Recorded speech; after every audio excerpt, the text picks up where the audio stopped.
સુરત શહેરમાં પોલો ગે dating chat નામની એપ્લિકેશનમાં વાતચીત કરી મરવા માટે બોલાવી, ડરાવી, ધમકાવી, બળજબરીપૂર્વક મોબાઈલ ફોન તથા ₹5,500 પડાવી લેવાના ગુનામાં સંડોવાયેલ 2 આરોપીઓને ગણતરીના કલાકોમાં વરાછા પોલીસની ટીમે ઝડપી પાડી.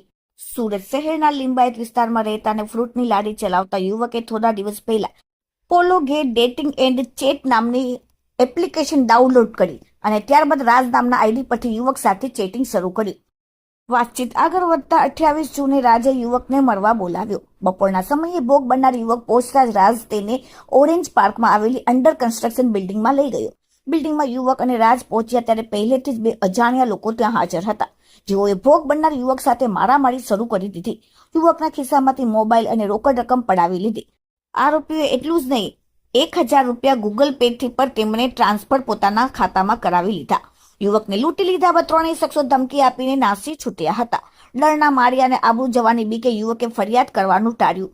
જોકે પરિવારજનોએ હિંમત આપતા અંતે લિંબાયતના યુવકે ફરિયાદ નોંધાવી. યુવકના જણાવ્યા મુજબ ₹1,000 ગૂગલ પે દ્વારા ટ્રાન્સફર કરાવ્યા, 4,500 રોકડા રૂપિયા સાથે એક મોબાઈલ ફોન 15,000 થઈને કુલ 20,500ની બળજબરીપૂર્વક કઢાવીને આરોપીઓ નાસી ગયા હતા.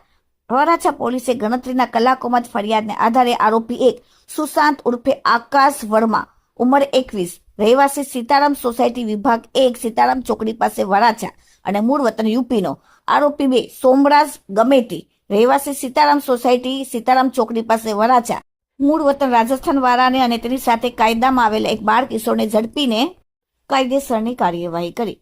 પોલીસ પૂછપરછમાં આરોપીઓએ પહેલા પણ 2 લોકોને ઓરેન્જ પાર્ક અંડર કન્સ્ટ્રક્શન બિલ્ડિંગમાં બોલાવી મોબાઈલ અને રોકડ રકમ પડાવી લીધી હતી.